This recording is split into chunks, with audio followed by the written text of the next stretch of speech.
Hello, everybody, and welcome to the lesson. This lesson deals with encroachment, and you will hear a man talk about animals in his area in America. So, this is quite interesting. He talks about some really big animals in America and how they affect the people in his area, and also how the people are affecting the animals. Let's go ahead and look at the first part. There are 4 sections. In the first section, we have 3 questions. Question 1 is, where does the man live? Question 2 is, what animal is a huge nuisance? And question 3, what do the bears knock down? Are you ready? Let's listen and find out. So you said you're kind of a wilderness boy. What are your thoughts on encroachment? Is it a problem where you live? Yeah, I live up in the mountains, Adria. My home is above 3,000 meters, so I live at a very high altitude. I live in the Rocky Mountains, so it's very rugged. There aren't very many people. There's still tons of animals, and wild animal encroachment is a big problem, especially in my area of the Rocky Mountains, because we have many black bears. And black bears aren't as dangerous as brown bears like there are up north. They're not aggressive, but they're a huge nuisance, and they cause a lot of damage. For instance, I've spent a lot of time in a cabin up in the mountains, and this particular cabin has been broken into by bears. Last year, in about 6 months, we had 4 different bears come in through the cabin, and they'll knock down the front door. They'll destroy the inside of the house. The refrigerator is knocked over, food everywhere. They'll break through windows. They stink. They go to the bathroom everywhere. It's a terrible mess to have to clean up, and I've had to do this. So, did you hear the answers? Question 1, where does he live? He said above 3,000 meters. So that's pretty high. Question 2, what animal is a huge nuisance? And he said black bears. Now, a nuisance is when you annoy somebody or you bother somebody, right? So when you are annoying, you are a nuisance. Question 3, what do the bears knock down? And he said the door and the refrigerator. That's pretty scary. Could you imagine a bear knocking down your door? Crazy. Okay, let's move on to part 2. Question 4. Why is the bear there? Or why are the bears there? Question 5. Who is encroaching on whom? And question 6. What other animal is a big deal? Let's listen and find out. And it's interesting because in these situations, we didn't do anything to attract the bear. We live in a very rural area. There's nobody around for kilometers. This was up, a remote cabin. There was no reason for the bear to be there other than curiosity. There was no food in the cabin at the time. I think that bears encroaching on on more urban populations is becoming increasingly a problem because partly because they're losing their territory. People are actually encroaching upon the bears. The bears aren't encroaching upon the people. It's the other way around. And we have to expect that they're going to be curious and be hungry because they have no food.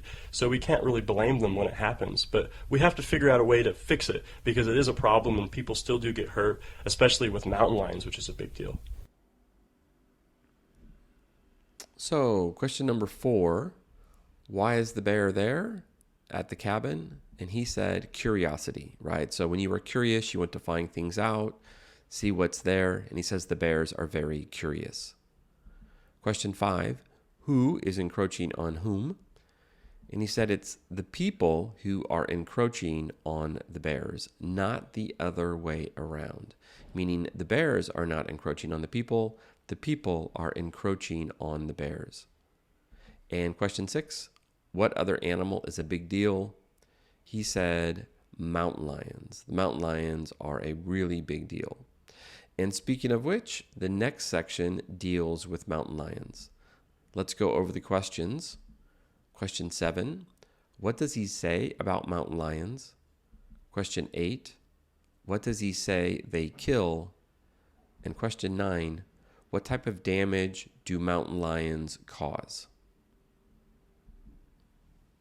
So, have you had any personal experience or anybody you know that's been like physically harmed by one of these animals? Well, mountain lions, no, because although we have a lot of mountain lions, they're cats and you never see them. They kill a lot of animals. Mountain lions especially will kill a lot of sheep and baby calves, which we have many where I live. So in that sense, it's a problem. They cause a lot of monetary damage because a cow costs $500 and they're killing cows. But as far as people go, cats don't really hurt people. Question 7. What does he say about mountain lions? He says, you never see them. And that's so true. There are mountain lions where I live in America, and you never see them. They are very elusive. Question 8. What does he say they kill? And he says, calves. Calves are baby cows, and one baby cow is called a calf.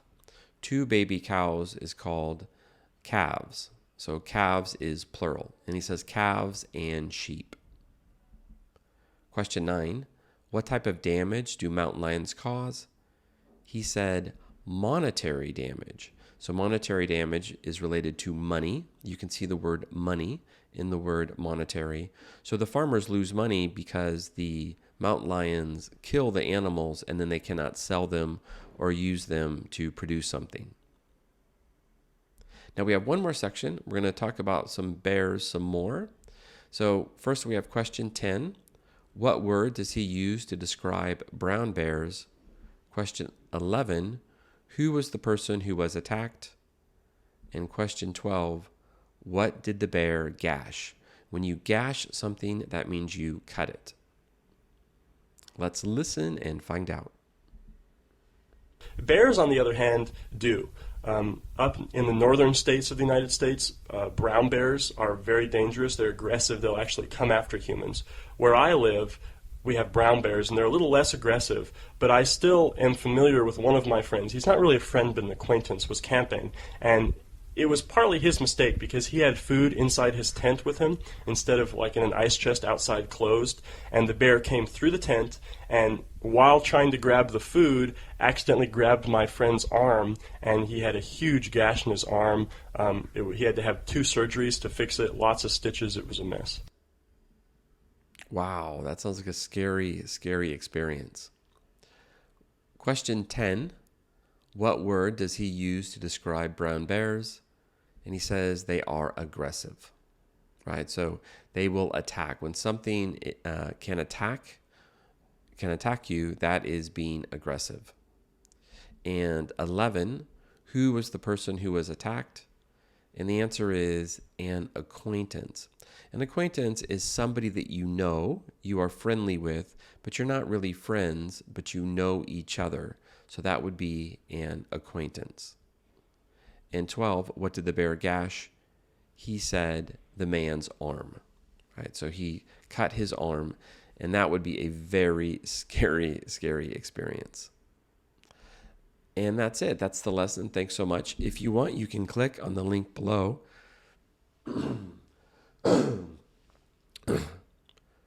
And that's it. That's the lesson. Thanks so much for participating. If you want, you can click the link below and you can see the transcript and listen to the audio again without the questions. Also, we have a special section in most of the listening lessons on ELO where we explain the vocabulary, words like encroachment, rugged, nuisance.